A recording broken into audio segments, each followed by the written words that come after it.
दोस्तों, आपके अपने YouTube चैनल एडी ऑनलाइन में आपका बहुत बहुत स्वागत है। इस वीडियो के माध्यम से मैं आपको लाडली लक्ष्मी योजना का फॉर्म ऑफलाइन कैसे भरते हैं मोबाइल से, और इसी के साथ में इस फॉर्म को भरने में कौन कौन से डॉक्यूमेंट इसके साथ में लगेंगे, इसकी भी जानकारी आपको बताने वाला हूँ। और आपको ये फॉर्म कैसे भरना है, इसकी संपूर्ण जानकारी स्टेप बाय स्टेप इस वीडियो में आपको बताने वाला हूँ। तो आपसे एक छोटी सी रिक्वेस्ट है, आप हमारे चैनल को सब्सक्राइब करें, वीडियो को शेयर करें और कोई समस्या हो तो कमेंट करें।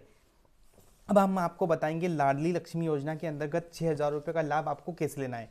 यानी आपके घर पर कोई अगर एक बिटिया पैदा हुई है तो आपको सरकार की तरफ से 1.5 लाख रुपए दिए जाएंगे। अब इसके लिए आपको इस टाइप से एक फॉर्म मिलेगा। इस फॉर्म को अपने आंगनवाड़ी केंद्र में आपको जमा करना होगा। यहाँ पर लिखा हुआ है लाडली लक्ष्मी योजना के अंतर्गत 6,000 रुपये का लाभ प्राप्त करने हेतु आवेदन पत्र, यानी कि आपकी बेटी को 6,000 रुपये मिलेंगे। अब इसमें लिखा हुआ है परियोजना अधिकारी, आपकी जो आंगनवाड़ी जो कार्यकर्ता है उनका नाम यहाँ पर आपको एंटर करना है।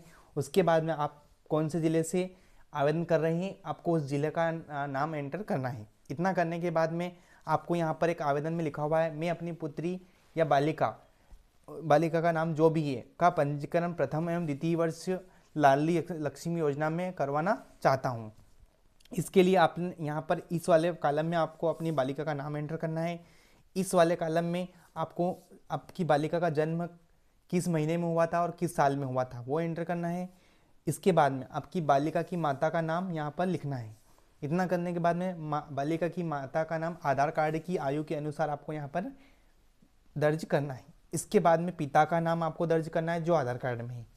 इसी के साथ पिता की आयु कितनी है आधार कार्ड के अनुसार, बालिका के भाई बहन की संख्या, यानी कि जो आपकी लाडली लक्ष्मी योजना के अंतर्गत जो बालिका का आवेदन कर रहा है उसके भाई बहन कितने हैं, अगर नहीं है तो आपको 0 मेंशन करना है। बालिका की बहन का नाम अगर है तो, बालिका की अगर बहन है तो उसका जन्म की दिनांक आपको यहाँ पर एंटर करना है। क्या बालिका की बहन भी इस योजना के अंतर्गत पात्र है, हाँ या ना में इसका जवाब आपको देना है। इसी के साथ में बालिका के माता पिता के निवास का पूर्ण विवरण, उनका मकान नंबर, वो कौन से वार्ड में रहते हैं, ग्रामीण क्षेत्र में रहते हैं तो ग्राम, और शहरी क्षेत्र में रहते हैं तो वार्ड नंबर, और आंगनवाड़ी केंद्र का नाम, और आप कौन सी तहसील से आते हैं। इसके साथ में जिला आपका एंटर करना है। आपके आधार कार्ड के पीछे फ्रंट वाले बैग पर आपके एरिया का पिन कोड लिखाई दे रहा है, वह पिन कोड आपको यहाँ पर एंटर करना है। इसी के बाद में आंगनवाड़ी केंद्र में कब से निवास करते हैं, जन्म से निवास करते हैं या पिछले साल से निवास करते हैं, इसकी जानकारी भी आपको हाँ या ना में यहाँ पर देनी है। जिस बालिका का आप आवेदन कर रहे हैं उसका पोस्ट ऑफिस में आपको एक बचत खाता खुलवाना है, और खुलवाकर यहाँ पर राइट आपको क्लिक करना है। अब सेकंड पेज में इसकी जानकारी हम आपको बताएंगे। यहाँ पर बालिका के माता पिता में परिवार नियोजन किसने अपनाया है, अगर हाँ और ना तो नहीं लागू। परिवार नियोजन अपनाने की अगर अपनाया तो उसकी यहाँ पर डेट आपको यहाँ पर एंटर करना है। इतना करने के बाद आवेदक कौन से वर्ग से आते हैं, SC ST या सामान्य वर्ग से आते हैं, उसका चयन आपको यहाँ पर करना है। आवेदक की अनुमानित यानी कि पिताजी की आयु आपको यहाँ पर एंटर करनी है। 40,000, 1 लाख से कम आपको यहाँ पर दर्ज करनी है। बालिका के पिता आयकर है या नहीं, अगर आयकर है तो इसका लाभ उनको नहीं मिलेगा, तो नहीं वाला ऑप्शन आपको सिलेक्ट करना होगा। इसके बाद में क्या बालिका के माता पिता BPL कार्ड में किस श्रेणी में आते हैं, इसका जवाब आपको हाँ या नहीं में देना है। अब आपको पास में एक आवेदन पत्र, आवेदक का प्रमाण पत्र है।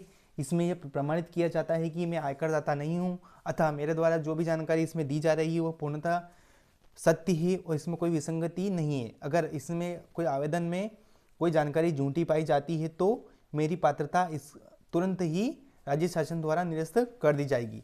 ऐसा प्रमाण पत्र आपको देना होगा और आपका नाम और सिग्नेचर करना होगा। आवेदक का फिर इसमें घोषणा पत्र भी लगेगा। मैं घोषणा करता हूँ या करती हूँ कि मेरे परिवार द्वारा द्वितीय प्रसव पर परिवार नियोजन अपना लिया जाएगा या अपना लिया गया है। मैं अपनी पुत्री को नियमित रूप से आंगनवाड़ी केंद्र में भेजूंगा या भेजूंगी मैं, और इसके साथ में मैं यह भी घोषणा करती हूँ कि अपनी पुत्री का विवाह 18 वर्ष उपरांत ही करूँगा। अगर आपकी बिटिया का विवाह अगर आप 18 वर्ष के उपरांत करोगे तो आपको 1.25 लाख रुपए स्टेट गवर्नमेंट की तरफ से दिए जाएंगे। मैं इसमें यह भी लिखा हुआ है, मैंने सभी शर्तों को भली भांति पढ़ लिया गया है। अगर इसमें से मैं कोई समस्या है तो मैं इसके लिए अपात्र होऊंगा। अगर किसी कारणवश से बालिका की मृत्यु अथवा पात्रता शर्तों का पालन न करने की स्थिति में तत्काल सूचना आपको आंगनवाड़ी कार्यकर्ता को देनी है। थर्ड वाला पेज है, इसकी PDF हम मैं डिस्क्रिप्शन में डाल दूँ, वहाँ से आप डाउनलोड कर सकते हैं, आपको कहीं जाने की ज़रूरत नहीं। यहाँ पर दत्तक पुत्र लेने वाले परिवार द्वारा किए जाने वाला प्रमाण पत्र, तो इसमें आपको दत्तक पुत्र नहीं है तो इसमें आपको खाली छोड़ देना है। आवेदक के साथ संलग्न किए जाने वाले प्रमाण पत्र, राष्ट्रीय बचत पत्र, वो भी 3 प्रति में आपको आंगनबाड़ी में देना है। इसी के साथ में आपके पास में एक मूल निवासी का प्रमाण पत्र होना चाहिए, बालिका के माता पिता का आधार कार्ड और समग्र आईडी यहाँ पर उनकी लगानी है इस 3 प्रति में। अब आंगनवाड़ी कार्यकर्ता दी जाने वाले प्रमाण पत्र, आपको आंगनवाड़ी कार्यकर्ता द्वारा एक प्रमाण पत्र दिया जाएगा इस टाइप से। यहाँ पर लिखा होगा क्या, मम्मी का नाम और आपके पिताजी का नाम, आप परियोजना का नाम, जिला आप कौन से जिले से आते हैं, और बालिका का नाम, उनका जन्म कहाँ पे हुआ है तथा बालिका के योजना के लिए पात्र है, बालिका का नाम आंगनवाड़ी केंद्र में चल रहा है, ये प्रमाणित किया जाता है इस टाइप से। और बालिका इनकी प्रथम संतान है क्योंकि वो लाडली लक्ष्मी में जुड़ने वाली है। इतना करके उनका नाम और आंगनवाड़ी कार्यकर्ता के हस्ताक्षर और सुपरवाइजर की सील लगाकर इस टाइप से आपको एक आवेदन दिया जाएगा।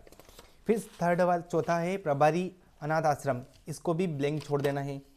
बाल विकास परियोजना की स्वीकृति, यहाँ से यानी कि आपकी बालिका को 5वीं क्लास में चली जाती है तो यहाँ से एक प्रमाण पत्र दिया जाता है जिसमें आपको 6ठी 7वीं और 9वीं क्लास तक जो कुछ राशि राज्य शासन की तरफ से दी जाती है वह यहाँ से इस टाइप से एक प्रमाण पत्र दिया जाएगा, उनका नाम यहाँ पर मेंशन रहेगा। इस प्रकार से आप इस योजना में घर बैठे आसानी से आवेदन कर सकते हैं। दोस्तों वीडियो आपको पसंद आया होगा, अगर वीडियो आपको पसंद आया तो चैनल को सब्सक्राइब करें और वीडियो को शेयर करें। धन्यवाद।